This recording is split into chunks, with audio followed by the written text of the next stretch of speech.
Man, they be wrecked. Davis versus Frank Martin. Who's going to win? How is it going to play out? Look, I gave my thoughts on a fight that was actually ordered about 10 months ago with Martin versus Stevenson. And a similar vein goes here. Martin doesn't have the experience. Do you need the experience against Gervonta Tank Davis? Absolutely. He has not fought high-level fighters, really. He fought Rivera. Rivera was undefeated, trying to look like Muhammad Ali, but he wasn't a top fighter at 135. Gervonta Davis is not only a top fighter at 135, he's a top fighter at 140. He was a top fighter at 130. He's a pound-for-pound top fighter.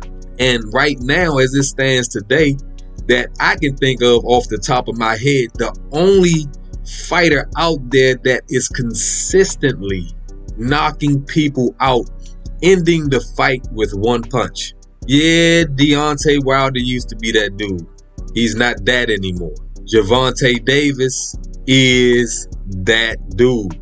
1 second, the fighter that he is fighting looks like a gorilla. He looks like he is energized. And then one punch later, he's on the canvas and the fight is over. Rolly Romero coming in like a bull. Oops, fight over. Leo Santa Cruz, one punch, and I like Leo Santa Cruz. One punch, fight is over. Ryan Garcia, one punch, the fight is over. He does this consistently. So you have to worry about the danger of 1 minute being in your right mind and the next minute you have smelling sauce in your face because you don't remember what happened in between you throwing a punch at Gervonta Tank Davis and you are sitting on a stool getting smelling sauce in your nose. So he just doesn't, I'm talking to Frank Martin, he just does not have the experience. Outside of a lucky punch, I don't see how he can win the fight. Gervonta is on top of his game. He has high-level competition, multiple fights. And Frank Martin, he just hasn't been boxing long enough.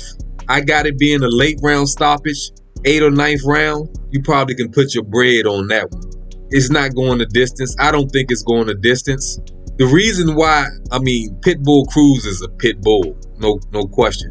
But he's shorter than Gervonta Tank Davis. And Gervonta Tank Davis is used to fighting taller fighters. And Pitbull Cruz kept that forehead out. And a lot of times, Tank Davis was hitting his head rather than his face. That's not going to be the case with Frank Martin. It's not going the distance. 8th, 9th round knockout. That's what I see coming to Frank Martin. I like Frank Martin. He's a good fighter. But of course, you have to step up your competition. He needed to step up to somebody else before he stepped up to Tank Davis. That's what it is, folks. I'll talk to you next time.